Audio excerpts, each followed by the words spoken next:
비전은 뭐냐? 사명이다.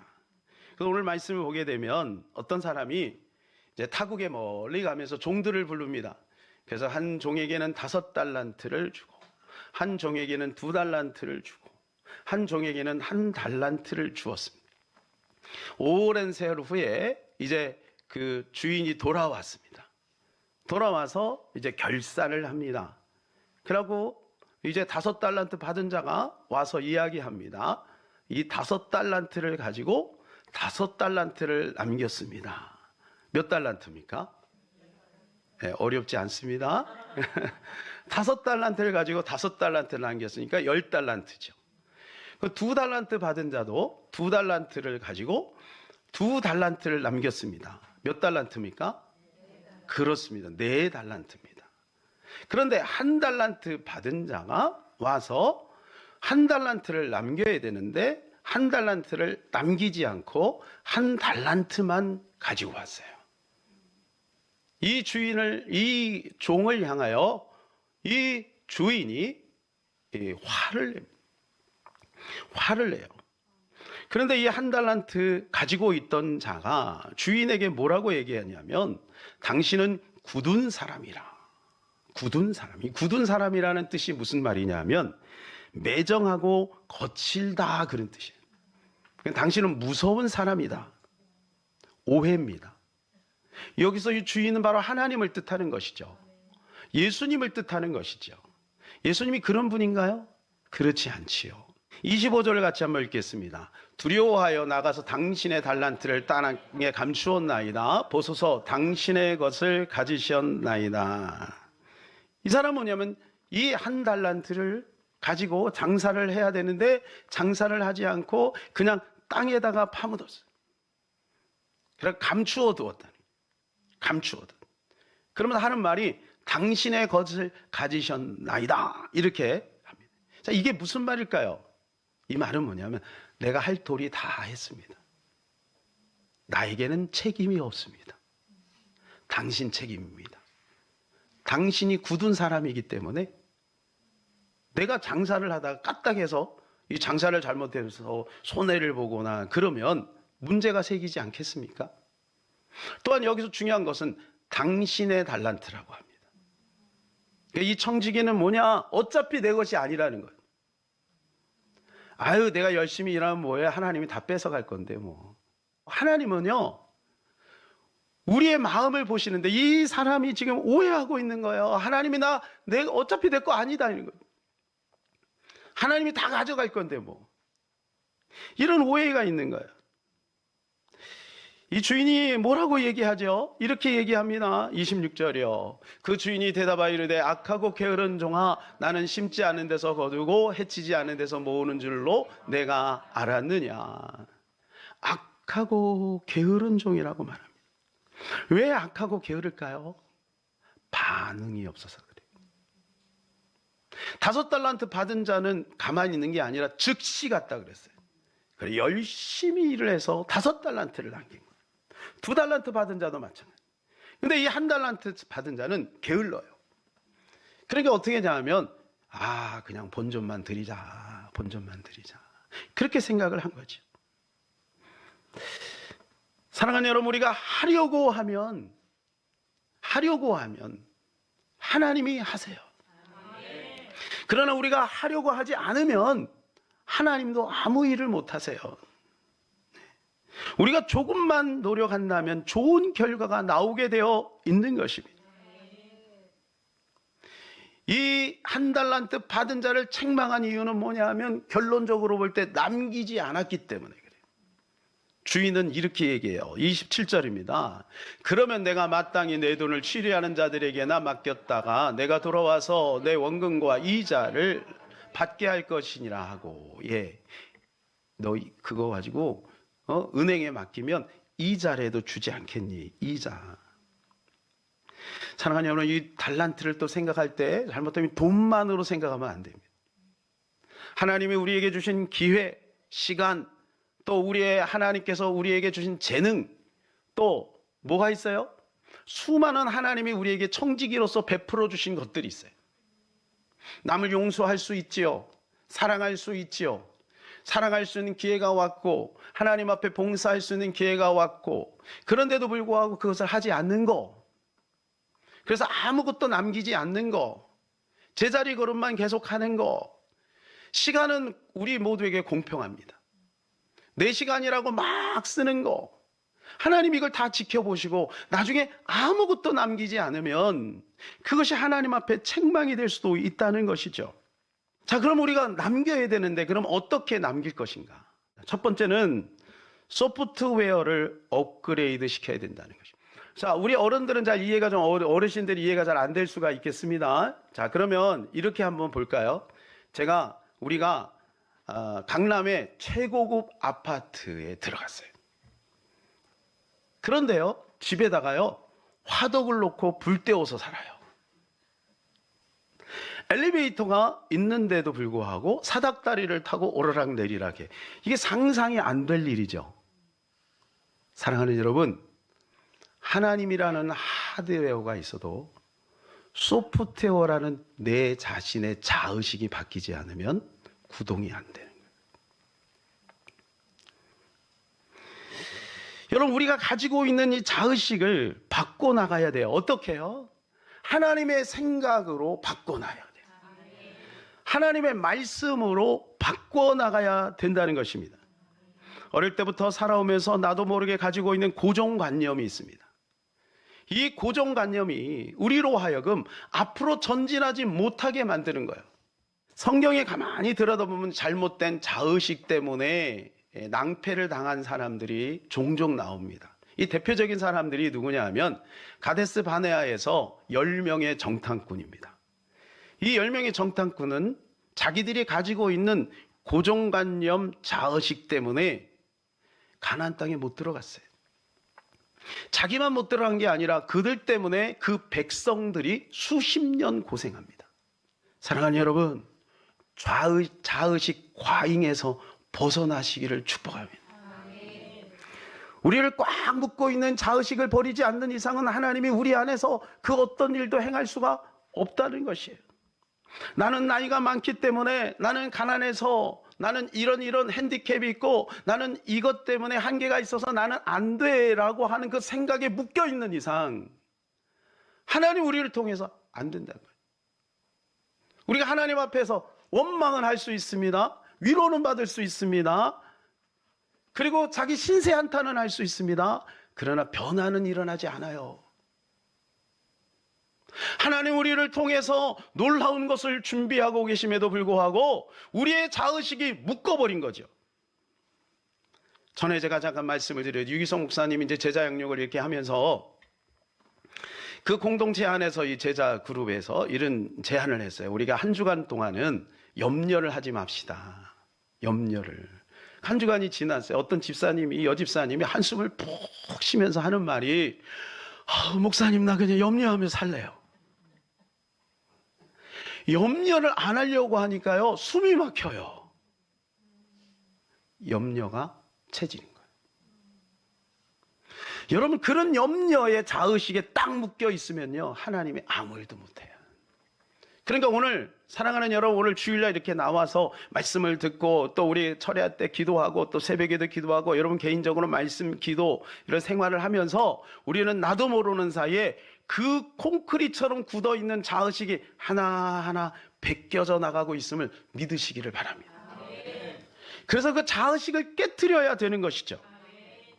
아브라함이요, 자기의 자의식을 가지고 있는데 하나님이 역사를 못해요. 그래서 25년 걸린 거예요. 아니, 하나님의 능력이 없어요. 오늘 말씀하시고 내일 얘기 주면 되잖아요, 사라에게. 꼭 25년 동안 뺑뺑이를 돌려야 되겠어요? 감당할 수 있는 힘이 없는 거지. 믿음이 없는 거예요. 요셉 13년, 다윗 13년. 자의식이 변화되지 않은 상태에서 왕을 주니까 뭐예요? 망하는 길로 가요. 사울 왕. 그래서 하나님이 우리에게 고난을 주시고 훈련을 시키신지도 몰라요. 그걸 통해서 우리가 가지고 있는 잘못된 그릇된 불신앙의 자의식들을 하나하나 깨부셔서 하나님의 그 놀라운 은혜를 받아 누릴 수 있는 보들보들한 그릇으로 만들어가고 있음을 믿으시기를 바랍니다.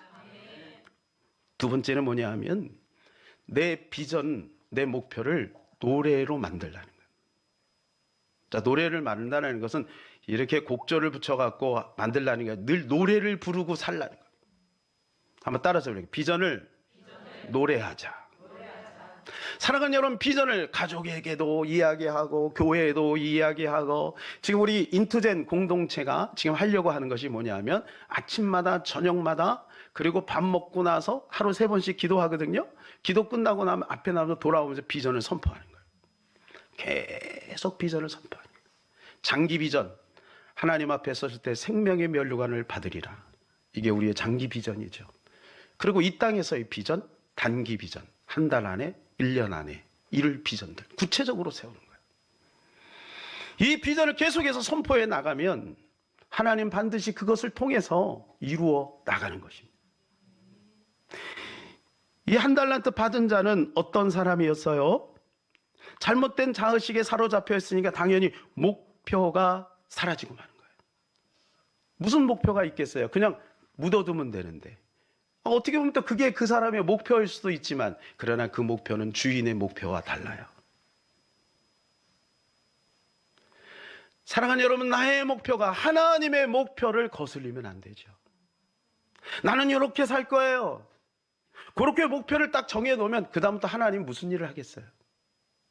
그래서 우리가 기도해야 돼요. 성경을 봐야 돼요. 그러면 하나님이 우리 가정에 주신 비전, 우리 자녀에게 주신 비전, 나에게 주신 비전, 그게 보이는 거죠. 그거를 붙들면 되리라. 할렐루야. 되게 되는 거예요. 왜요? 성령님이 하시니까. 그 비전을 이루는 것은 내가 원하는 것보다 하나님이 더 원하시니까. 하나님이 더 원하세요. 우리의 비전을 이루는 것, 그 비전이 하나님과 일치가 된다면 그 비전을 이루는 것은 하나님의 꿈이에요. 우리가 하나님의 목표를 위해서 달려갈 때 하나님이 절대로 입 닦는 하나님이 아닙니다. 하나님이 기억하시고 하나님이 축복하시는 하나님 것이죠. 그랜드 카톤이라는 분이 있어요. 10배 법칙이라고 하는 책에서 그분이 이런 이야기를 했습니다. 대다수의 사람들은 인생에서 가장 중요한 목표 설정보다 식료품점에서 뭘 살지 계획하는데 더 많은 시간을 보낸다. 목표에 계속 집중하지 않는다면 다른 사람의 목표를 이루는 일만 도와주다 삶을 마치게 된다. 특히 목표 지향적 삶에서 부속품 같은 역할을 하며 인생을 보내게 된다. 이분이요, 마약 중독자였어요. 그럼 어느 날 이 사실을 깨닫어요. 그러니까 그때부터 목표를 써요. 하루 목표, 한 달 목표, 그리고 1년 목표. 그리고 그 목표를 늘 들여다봤어요. 그럼 자기 자신이 바뀌기 시작하는 거예요. 나중에는 4천억 자선가가 되었어요. 여러분 목표 세우면 다 부자 된다, 그걸 말하려고 하는 게 아니에요. 그렇게 될 수도 있겠죠. 중요한 것은 뭐냐? 이 목표가 우리 인생에 가져다 주는 영향이 그렇게 크다는 거예요. 사도 바울이 이걸 알아요. 그래서 이렇게 말합니다. 빌립보 3장 14절. 푯대를 향하여 그리스도 예수 안에서 하나님이 위해서 부르신 부름의 상을 위하여 달려가노라. 그는 푯대를 보고 슬렁슬렁 보는 게 아니고 그 푯대를 향하여 전력 질주하네. 원어로 보면 전력 질주하는 거예요. 100m 달리기 해보셨죠? 그죠? 전력 질주. 그 목표를 향해서 위에서 부르신 그 부름의 상을 위하여 전력 질주를 하는 거예요. 13절에 이렇게 말합니다. 형제들아, 나는 아직 내가 잡은 줄로 여기지 아니하고 오직 한 일, 즉 뒤에 있는 것을 잊어버리고 앞에 있는 것을 잡으려고. 우리가 목표를 위해서 사다 보면 또 실패도 할 수 있죠. 아니면 작은 성취들이 있죠. 그러나 궁극적인 목표를 이룰 때까지는 그 작은 성취에 안주하지 않는다는 거예요. 어떤 분들은요, 너무너무 힘들어서 하나님 앞에 막 작정하고 기도하고 그래요. 그거 이루어지면 그때부터 교회를 안 나와요. 더 큰 비전을 하나님이 주셨음에도 불구하고 그 더 큰 비전을 놓쳐버리면 그것이 오히려 거침돌이 되지 않겠어요. 사도 바울은 궁극적인 비전을 가지고 있습니다. 그 표대를 향해서 그는 쉴 새 없이 나아가는 것이죠. 세 번째입니다. 상황을 절대로 탓하지 마시기를 바랍니다. 따라서 볼까요? 상황을 탓하지 말자. 자, 이 한 달란트 받은 자는요, 상황을 탓하고 있어요. 뭐라고 하냐면, 당신은 굳은 사람이라, 당신은 굳은 사람이라. 이렇게 상황을 탓하고 있는 겁니다. 아마 이 한 달란트 받은 자는요, 이런 생각이 들 수도 있겠어요. 저 친구에게는 왜 5달란트를 주고 저 친구에게는 2달란트를 줬는데 왜 나에게는 1달란트밖에 안 주지? 기분이 나쁘다. 그래서 땅에 묻었는지도 모르겠어요. 그런데 여러분, 이 1달란트가 얼마나 가치인지 아십니까? 1달란트는요, 데나리온으로 따지면 9만 데나리온입니다. 9만 데나리온이면 장정 하루의 품삯이 1데나리온이거든요. 계산을 해보면 300년 월급입니다. 300년 월급이 어느 정도 잘 모르시죠? 돈으로 따져보니까 180억이에요. 180억. 아니 180억 정도 가지면 여러분 어때요? 괜찮겠죠? 그럼에도 불구하고 이 사람은 불만투성인 거예요. 민수기 20장 5절입니다. 너희가 어찌하여 우리를 애굽에서 나오게 하여 이 악한 곳으로 인도하였느냐? 이곳에는 파종할 것이 없고 무화과도 없고 포도도 없고 석류도 없고 마실 물도 없도다. 이스라엘 백성들이 모세를 향해 원망하는 소리예요. 없고 없다. 없는 것만 봅니다. 하나님은 왜 못 보죠? 하나님이 지금 불기둥과 구름기로 인도하고 계시잖아요. 아침마다 만나를 내리시고 계시잖아요. 그러면 필요할 때마다 하나님 앞에 달라고 기도하면 되지 않겠어요? 근데 하박국 선지자는 어떻게 합니까? 무화과나무에 잎이 마르고 소출이 없고 그리고 외양간에 송아지가 없고 밭에 소출이 없을지라도 난 여호와로 인하여 기뻐하노라. 이것이 믿음이죠. 근데 여기서 끝나는 게 아니에요. 19절에 가면 뭐라고 돼 있냐면, 하나님은 나의 힘이시나 나의 발을 사슴에 발각하게 하사 나를 높은 곳에 다니게 하실 것이다. 지금 없고 없는데도 불구하고 그는 희망을 노래하고 있는 거예요. 여러분, 이것이 하나님의 사람의 모습인 줄로 믿습니다. 이탈리아의 피렌체 근교에 한 가난한 정원사가 있었습니다. 이 정원사 청년은 다른 청년들하고 좀 달랐어요. 다른 청년들이 노닥거리는 시간에 이 청년은 노닥거리지 않고 열심히 정원을 가꿉니다. 풀을 뽑기도 하고 나무도 바로 세우기도 하고. 그런데 이 청년에게 가지고 있는 재주가 하나 있었는데 그것은 조각하는 기술이에요. 그래서 화분마다 이쁘게 조각을 하고 있는 거예요. 퇴근 시간이 훌쩍 지났는데도 불구하고 이 청년이 열심히 화분에다가 조각하는 모습을 영주가 지나가다가 봤어요. 그 영주가 한마디 툭 던집니다. 너는 정원만 가꾸면 된다. 조각을 한다고 임금을 더 주는 것도 아닌데 왜 그런 수고를 하느냐. 그랬더니 정원사가 이렇게 이야기를 했어요. 저는 이 정원을 멋지게 꾸미는 것, 그 일이 제 일이라고 생각이 듭니다. 화분에 조각을 하는 것도 저의 일 중에 하나가 아닐까요? 영주가 이 말을 딱 듣고 가만히 그 친구가 조각을 해놓은 것들을 이렇게 유심히 보니까 이 조각이 괜찮아요. 그래서 이 친구에게 장학금을 주고 미술 학교를 다니게 했어요. 이 친구가 누구냐? 르네상스 시대 최고의 조각가의 건축가이며 화가로 칭송받은, 아세요? 미켈란젤로입니다.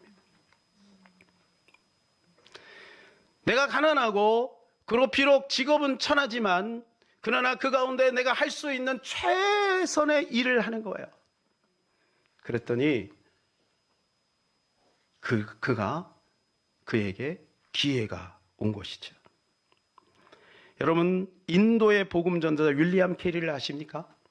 이 윌리엄 캐리는 인도에 도착하자마자 아들을 잃었습니다. 그리고 그 아내는 정신병자가 되었습니다. 그리고 7년 만에 회심자 1명을 얻었어요. 지금도 그 인도의 윌리엄 캐리가 지나갔던 그 마을은요, 거의 90% 이상이 크리스찬이래요. 미국의 최초의 선교사인 아도니람 저드슨을 여러분 아십니까? 이분은 미얀마에서 선교를 하는데 가자마자 아들을 잃었어요. 1년 반 동안 투옥 생활을 하게 되고 아내도 열병으로 세상을 떠나요. 무려 5년 만에 한 사람의 회심자를 얻습니다. 로버트 모리스는 중국 최초의 선교사입니다. 이분도 아내를 잃을지 모르겠어요. 아내를 잃었어요. 그리고 이분도 7년 만에 한 명의 회심자를 얻었어요. 근데 여러분, 그들을 통해서 어떻게 됐어요? 우리나라의 언더우드와 아펜젤러가 처음으로 우리나라 땅을 밟았을 때 그들이 뭐라고 합니까? 이 조선 땅은 암흑의 나라다. 그런데 여러분, 저와 여러분이 이렇게 뜨겁게 예수를 믿고 있지 않습니까? 네 번째입니다. 우리는 이 모든 것들을 이루어 나가려면 어떻게 되느냐? 상상력을 발휘해야 될 줄로 믿습니다. 믿음을 가져야 된다는 거예요. 믿음. 자, 생각의 비밀이라는 책에서 작가 김승호가 이렇게 이야기합니다. 우리의 뇌는 우리가 하는 상상이 실제인지 상상인지 구분하지 못한다. 그래서 머릿속에 상상된 생각들은 현실에서 이것을 만들기 위해 주변의 모든 상상들과 일을 한다. 이게 무슨 말이냐면, 뇌는요, 실제 일어난 일과 우리가 생각하는 것을 구별하지 못하고 생각하는 것도 실제로 일어났다라고 생각한다는 거예요. 그래서 우리가 무엇을 생각하느냐가 굉장히 중요한 거예요. 성경은 이것을 이렇게 말해주고 있어요. 히브리서 11장 1절, 믿음은 바라는 것들의 실상이에요. 바라는 것이 뭔가요? 상상입니다. 그래서 믿음이 있는 사람은 어떻게 하냐?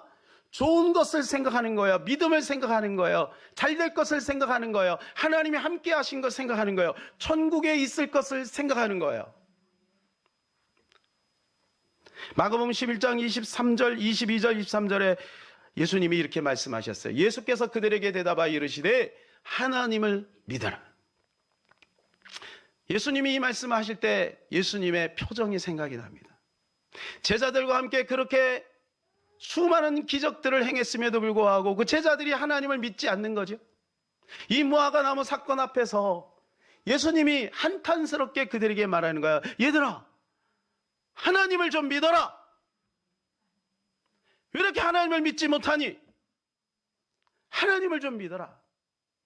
그러면서 23절에 이렇게 말씀해요. 내가 진실로 너희에게 이르노니 누구든지 이 산더러 들리어 바다에 던져지라 하며 그 말하는 것이 이루어질 줄 믿고 마음에 의심하지 아니하면 그대로 되리라. 여기서 의심이 뭐예요? 의심은 아직 그것이 이루어지지 않았는데 내 머릿속에 들어온 부정적인 상상력이죠. 하나님이 주신 말씀을 붙들고 믿음으로 나가다 보면 분명히 의심이 찾아와요. 아브라함처럼. 이 의심을 극복해야 돼요. 어떻게 극복해요? 우리 안에 있는 부정적인 생각들을 버려야 돼요. 안 그러면 하나님의 역사가 나타나지 않는다는 겁니다. 이 책에서는 이렇게 말해요. 우리 뇌는 구조상 부정적 생각에 더 민감하게 반응합니다. 그래서 억지로 긍정적 상상을 하지 않으면 부정 편향적 사람이 될 수밖에 없습니다. 가만히 두면요, 사람들은 다 부정적인 생각에 사로잡혀요. 아까 그 선한목자교회의 그 집사님처럼 염려가 체질이라 염려를 날마다 묵상하고 염려를 날마다 곱씹고 곱씹는 거죠.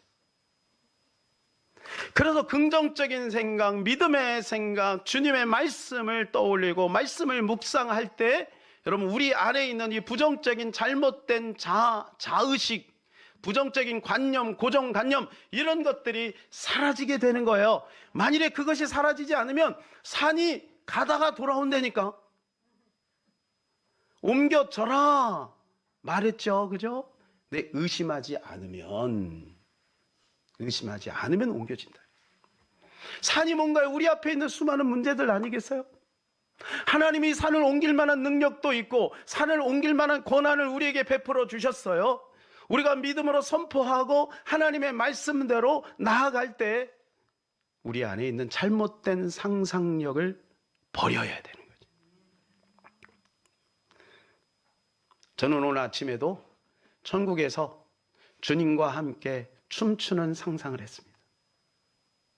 사랑하는 여러분, 여러분 어떤 상상을 하십니까? 우리가 믿음의 상상을 하시기를 축복합니다. 하나님 앞에 섰을 때 어떤 모습으로 쓸 것인가, 오늘 결산했던 그 모습대로 분명히 하나님 앞에 쓰게 될 텐데, 하나님이 보실 때 나를 어떻게 평가하실까는 것을 한번 우리가 고민해 봅시다. 생각해 봅시다. 그리고 믿음으로 그것을 이루어 나갈 수 있는 저와 여러분 되시기를 축복합니다. 결론입니다. 자, 믿음은 반드시 가져야 합니다. 가져도 되고 안 가져도 되는 것이 아니지요. 자, 그 믿음을 이루어 나가는 데 있어서는 하드웨어는 온전하지요. 자, 그렇다면 소프트웨어는 내 자의식을 바꿔 나가야 돼요. 그리고 하나님이 주신 그 비전, 그 목표를 날마다 외치시고 선포하시기를 축복합니다. 상황에 포커싱하지 마세요. 상황은 바뀌지 않아요. 상황이 좋아질 때까지 기다리면 기회는 사라집니다. 상황을 바꾸지 말고 나의 태도를 바꾸고 내 마음을 바꿀 수는 있어요. 거기에 필요한 것이 뭐냐? 하나님이 주신 믿음입니다. 그 믿음은 상상력인 것입니다. 부정적인 상상력을 깨부수고 긍정적인 믿음의 상상력을 통해서 하나님의 뜻과 계획을 이루어 나가는 저와 여러분 되기를 바랍니다. 사랑하는 여러분, 하나님이 오늘 성령님이 우리를 도와주고 계십니다. 그렇기 때문에 가능한 거예요. 우리의 목적은 뭐예요? 하나님의 나라를 이루고자 하는 거 아니겠어요? 그것을 하나님께서 우리 가운데 주셨으니 반드시 이루어 가실 줄로 믿습니다. 아멘.